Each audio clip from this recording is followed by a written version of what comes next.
नमस्कार, बुलेटिन लेकर मैं हूं आपके साथ संदीप निरंजन। सरकार खबरों का रुख कर लेते हैं। लखनऊ में मुख्यमंत्री योगी आदित्यनाथ ने अपने सरकारी आवास पर आयोजित जनता दर्शन में लोगों की समस्याएं सुनी। उन्होंने संबंधित अधिकारियों को सभी शिकायतों का प्राथमिकता के आधार पर शीघ्र समाधान सुनिश्चित करने के निर्देश दिए। मुख्यमंत्री ने जिला अधिकारियों से स्थानीय स्तर पर ही जन शिकायतों के प्रभावी निस्तारण पर विशेष ध्यान देने को कहा। उन्होंने वरिष्ठ नागरिकों, महिलाओं और बेटियों से जुड़े मामलों में संवेदनशीलता और प्रत्येक नागरिक को समयबद्ध न्याय दिलाने पर जोर दिया।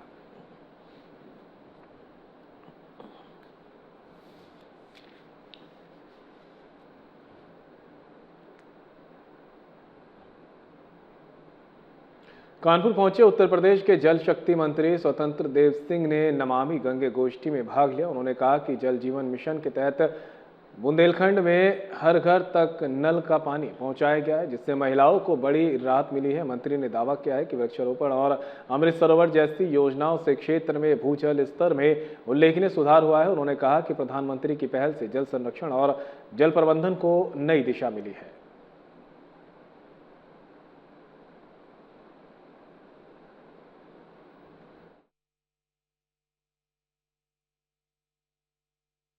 हम लोग अपर मुख्य सचिव और हम सब निकले हैं जल जीवन मिशन ललितपुर, झांसी, उरई, जहां पर अधिकारियों ने कहा कि 100% हो चुका है, ऐसे झांसी में और अपना ललितपुर में जल जीवन मिशन के जो काम लगभग आज के डेट में भी हम लोग 60,000 गाँव में शुद्ध पेयजल दे रहे हैं।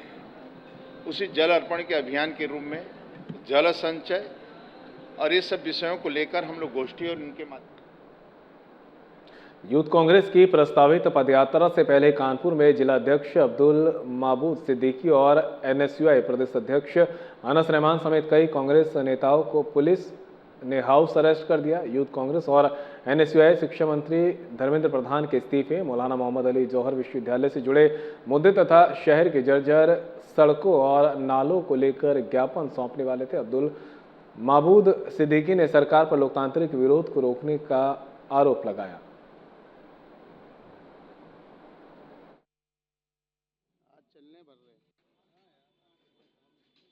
यूथ कांग्रेस के अध्यक्ष होने के नाते मेरे आह्वान पर यूथ कांग्रेस और एनएसयूआई का संयुक्त कार्यक्रम प्रस्तावित था, जो कि तिलक हाल मिस्टन रोड से बड़े चौराहे तक पदयात्रा और बड़े चौराहे पर ज्ञापन देने का कार्यक्रम था।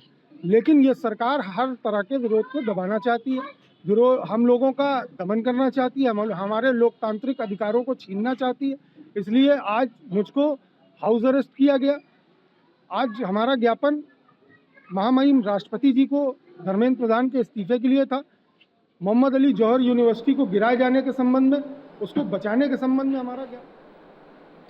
प्रयागराज में लगातार बढ़ रहे गंगा और यमुना के जलस्तर ने प्रशासन की चिंता बढ़ा दी है। संगम क्षेत्र के रामघाट, वीआईपी घाट और दशाश्वमेव घाट के निचले हिस्से तक पानी पहुंचाया गया है। हालांकि जलस्तर अभी खतरे के निशान से नीचे है, लेकिन प्रशासन ने निगरानी बढ़ा दी है। सावन और कांवड़ यात्रा को देखते हुए घाटों पर सतर्कता बरती जा रही है। वहीं दुकानदारों ने सामान सुरक्षित स्थानों पर पहुंचाना शुरू कर दिया है और संबंधित विभाग अलर्ट पर है।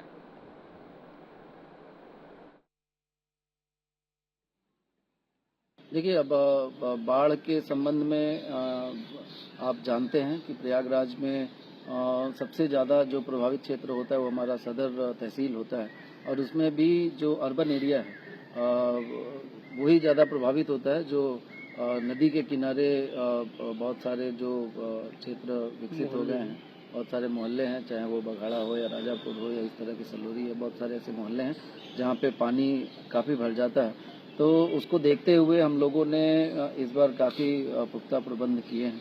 सबसे पहले तो लोगों को जहाँ पर शिफ्ट करना है, बाढ़ चौकियों को हम लोगों ने दुरुस्त करा लिया। पिछले सालों का अनुभव रहा कि कुछ बाढ़ चौकियों की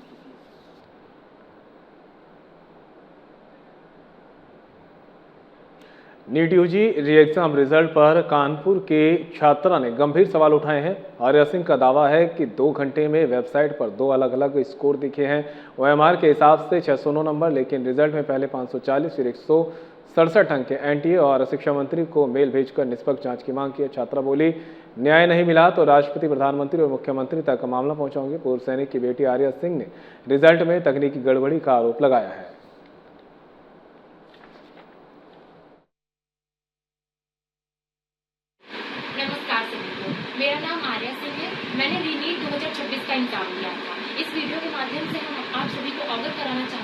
रिजल्ट में जो भी दिक्कतें आ रही हैं इसके बारे में हम आपको बताना चाहते हैं। तो 13 तारीख की रात में हमें एनडीए की ऑफिशियल वेबसाइट पे OMR आती है, जो कि ये थी। इसमें सीक्वेंस नंबर गलत था, लेकिन इससे पूरे जो भी थे हमारे 609 नंबर बन रहे थे। सीक्वेंस नंबर में जैसे क्वेश्चन नंबर हमारे थे उसमें 77 दो बार दे दिया था, 77 को मिसिंग करके उसकी जगह 85 दो बार दे दिया था, लेकिन इसमें से जो नंबर आ रहे थे वो हमारे 609 नंबर बन रहे थे। इसके बाद हमने उनके चैलेंज पोर्टल पे जाके हमने कंप्लेंट फाइल करी, जिसका प्रूफ हमारे पास ये है कि हमने करा है कि हमारे 77 मिसिंग है, 85 दो बार दिया है। तो उसी दिन शाम को एनडीए की ऑफिशियल वेबसाइट पे ही चैलेंज वाले पे हमें ये OMR अपडेटेड OMR मिलती है, जिसमें सीक्वेंस नंबर सही हो गया है और इससे भी 609 नंबर बन रहे हैं और कुछ दिक्कत नहीं। AIMIM के उत्तर प्रदेश अध्यक्ष शौकत अली ने कांवड़ यात्रा को लेकर कहा कि सड़कें सभी लोगों के आने जाने के लिए होती हैं। उन्होंने उम्मीद जताई है कि इस बार नेशनल हाईवे बंद नहीं किया जाएगा और कांवड़ियों के लिए अलग से रास्ता बनाया जाएगा। शौकत अली ने कहा कि सभी को अपने धार्मिक पर्व मनाने की आज़ादी है, लेकिन आम लोगों को परेशानी नहीं होनी चाहिए। उन्होंने ये भी कहा कि जो कोई कानून तोड़ेगा या माहौल बिगाड़ने की कोशिश करेगा उसके खिलाफ प्रशासन को सख्त कार्रवाई करनी चाहिए।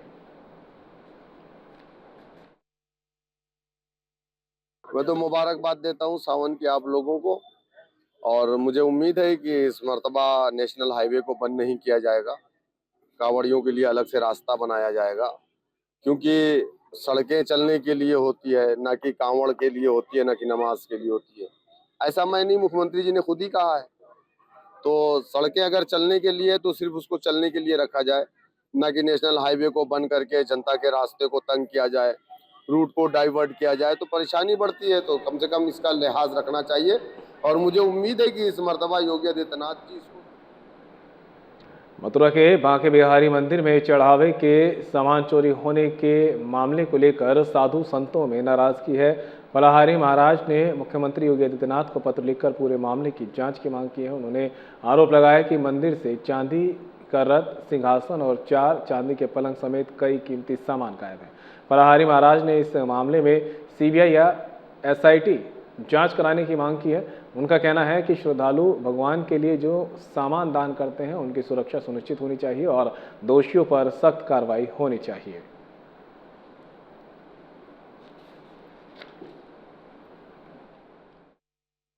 आत्मगुरु महामंडलेश्वर स्वामी कृष्णानंद, जैसा कि पता चला है कि ठाकुर बांके बिहारी मंदिर से चांदी का रथ गायब हो गया है, चांदी के पलंग गायब हो गए हैं और भी अन्य सोने चांदी के आभूषण गायब हुए हैं। तो ये अत्यंत ही निंदनीय है। देखिए, बांके बिहारी भगवान को, ठाकुर जी को जो श्रद्धालु हैं, जो भक्त हैं, वो अपनी श्रद्धा पूर्वक उनको अपने जो भी उन्होंने धन कमाया है उसमें से काट करके और श्रद्धा से भगवान को चढ़ाते हैं, समर्पित करते हैं। और बहुत दुख और अंतर में दुख का कारण बना है एक चीज। पहले तो श्री अयोध्या जी में राम जी का मंदिर में चोरी हुआ, उसको लेकर सनातन का कितना किरकिरी हो रहा है, कितना बदनाम हो रहा है। और अभी हमारी ब्रज की धरोहर, ब्रज के राजा बिहार जी मंदिर में बिहार जी के उत्सव में व्यवहार होते हुए श्री चांदी का विमान, चांदी का अलंकार और चांदी की जो घोड़ा, ये अश्व चोरी हो गया। हम किसी को बोलें, जगत के नाथ के घर से, जगत के नाथ के मंदिर से जब चोरी हो जाता है तो हम लोगों का जीवन धिक हो जाता है और पीड़ा बहुत देता है। मुरादाबाद के ठाकुरद्वार क्षेत्र के रायपुर गांव में तेंदुए के हमले से दहशत फैल गई है। खेत में मवेशियों के लिए चारा लेने गई 25 वर्षीय युवती मंजू पर तेंदुए ने अचानक हमला कर दिया। हमले में युवती के सिर, चेहरे और गर्दन पर गंभीर चोटें आई है। ग्रामीणों के शोर मचाने पर तेंदुआ मौके से भाग गया। घायल युवती को जिला अस्पताल में भर्ती कराया गया है, जहां डॉक्टरों ने एंटी रेबीज सीरम और ब्लड चढ़ाया। ग्रामीणों ने वन विभाग से तेंदुए को जल्द पकड़ने की मांग की है।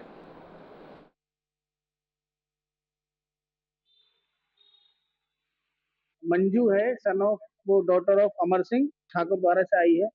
इसे बाघ ने इस पर हमला करा था, तेंदुए ने। वहां से रेफर आई थी कि यहाँ इसको इमरजेंसी में तत्काल रूप से भर्ती करके सीरम लगवाया गया, टाँके लगवाए गए, ब्लड चढ़वाया गया।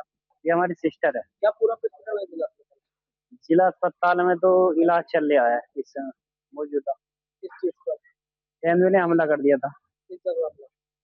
कनपट्टी पे है, चेहरे पे है और पीछे खोपड़ी पे है। कौन से क्षेत्र में हमला किया है? ये गाँव राईवोल, तहसील ठाकर द्वारा का। चारा करने गई थी वहां पर ये हमला कर दिया। बुलंदशहर के नरौरा थाना क्षेत्र के राजघाट में गंगा का जलस्तर बढ़ने से घाटों पर अजगर और कई जहरीले सांप दिखाई दिए। इसका एक वीडियो सोशल मीडिया पर वायरल हो रहा है, जिसे 4 दिन पुराना बताया जा रहा है। बढ़ते जलस्तर के कारण सांप घाट के आसपास घूमते नजर आए। सुरक्षा को देखते हुए प्रशासन और स्थानीय लोगों ने गंगा घाट के पास लगी दुकान को हटाना शुरू कर दिया है। लोगों से भी नदी किनारे सावधानी बरतने और अनावश्यक रूप से घाट पर न जाने की अपील की जा रही है।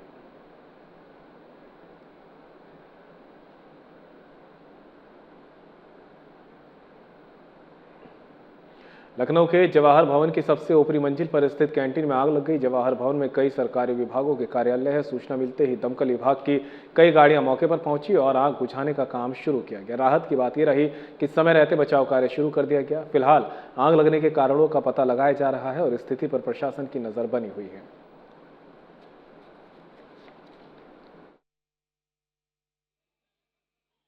जवाहर भवन के चौथे तल पर कैंटीन में आग लगी थी, लेकिन आग पर पूरी तरह से नियंत्रण कर लिया गया है। कोई भी हताहत होने की सूचना नहीं है। आग के कारणों का अभी पता नहीं चल पाया है, लेकिन ये उम्मीद जताई जा रही है कि शॉर्ट सर्किट से आग लगी है, लेकिन चिंता की कोई बात नहीं है। पूरी तरह से आग पर नियंत्रण पा लिया गया। सर, बिल्डिंग बहुत बुलंदशहर के खानपुर थाना क्षेत्र के एक मोहल्ले से खबर आ रही है, जिसमें 6 साल की मासूम के साथ दरिंदगी की गई है। बच्ची मंदिर के पास खेल रही थी। पड़ोस में रहने वाले 16 वर्षीय नाबालिग पर आरोप लगाया जा रहा है। पीड़ित परिवार की शिकायत के बाद खानपुर पुलिस ने मामला दर्ज कर लिया और आरोपी नाबालिग को हिरासत में ले लिया गया है। बच्ची को मेडिकल परीक्षण के लिए भेजा गया है। फिलहाल पुलिस मामले की जाँच कर रही है और आगे की कार्रवाई में जुटी है।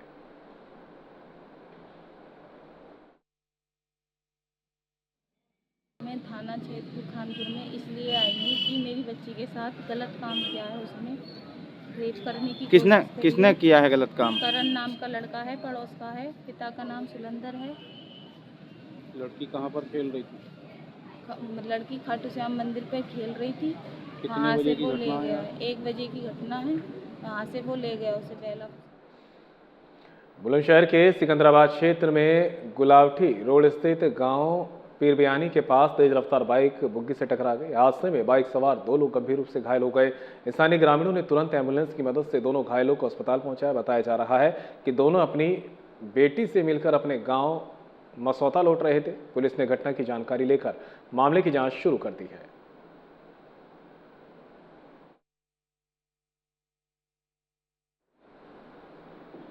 कबरई थाना क्षेत्र के पांडेपुलिया के पास हुए सड़क हादसे का सीसीटीवी वीडियो सामने आया है। वीडियो में पत्थर से लदा हाईवा डंपर बाइक को टक्कर मारकर फरार होता दिखाई दे रहा है। हादसे में करवी निवासी बाइक सवार अश्विनी सोनी और सोनू सोनी की दर्दनाक मौत हो गई। घटना के बाद डंपर चालक मौके से फरार हो गया। हादसे का वीडियो सोशल मीडिया पर तेजी से वायरल हो रहा है। पुलिस मामले की जाँच कर फरार चालक की तलाश में जुटी है।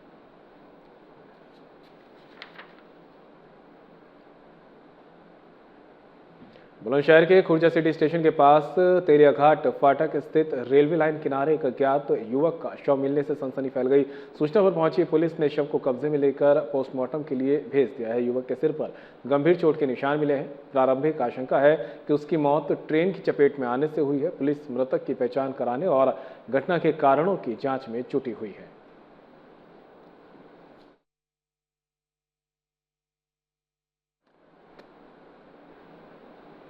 बदायूं की हजरतपुर थाना पुलिस ने अवैध शराब तस्करी के खिलाफ बड़ी कार्रवाई करते हुए हरियाणा मार्का शराब से भरा एक ट्रक पकड़ा है। पुलिस ने ट्रक से 23,952 बोतलें बरामद की है, जिनकी अनुमानित कीमत करीब 1.5 करोड़ रुपए बताई जा रही है। कार्रवाई के दौरान ट्रक मालिक को भी गिरफ्तार कर लिया गया। फिलहाल पुलिस मामले की जाँच में जुटी हुई है।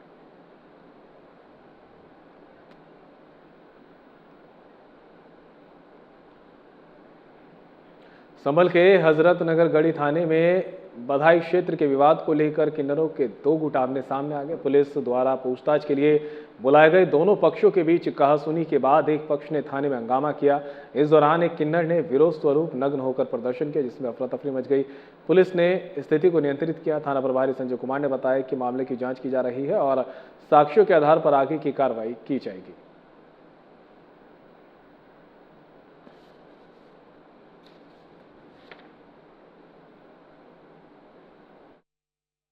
उर्फ यूनुस, अच्छा, हाँ, और मोहिनी, सलीम, गुफरान, ये सब लोग इसके साथ है। मुझे मारने की धमकी दे रहे हैं। मुझे प्रशासन से मदद चाहिए। अच्छा, आप इसके डर के मारे थाने बैठी हुई हैं? सर, मैं इसके डर के मारे थाने बैठी हुई। साहब के सामने इन लोगों ने तोड़ फोड़ करी है सारे थाने के अंदर। मुझे मारना आए हैं। सर, प्रशासन से यही आग्रह है, कृपया करके मेरी मदद की जाए। भगवान आपका भला करे, माता रानी जय जयकार करे, मेरी भला करे।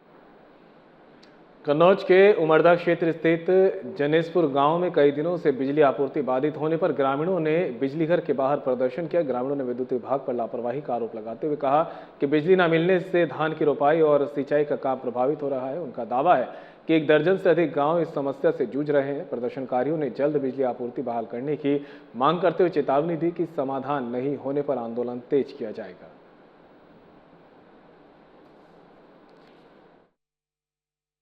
लेकिन बात समझो, अगर आज हम लोग धान नहीं गाड़ पाएंगे तो हम लोग अपने पूरे साल का खर्चा कैसे चलाएंगे? हम लोगों के घर में जो बेटियों की शादी करनी वो हम लोग कैसे करेंगे?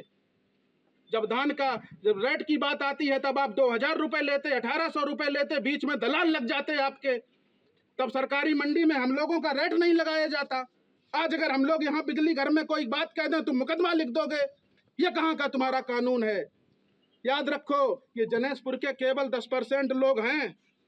अगर हर गांव से 20-20, 50-50 आदमी आ गया तो संभाल नहीं पाओगे, ना सब लोगों के ऊपर मुकदमा लिख पाओगे। आदरणीय, आपसे हाथ जोड़कर निवेदन है, लाइट दीजिए, 5 घंटे दीजिए, बराबर दीजिए, सही वोल्टेज पे दीजिए।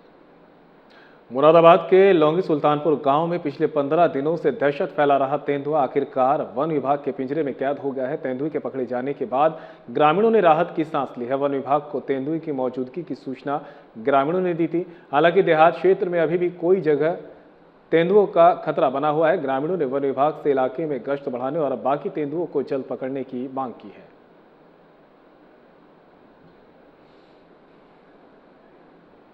और फिलहाल बुलेटिन में मेरे साथ इतना ही। दीजिए इजाजत। नमस्कार।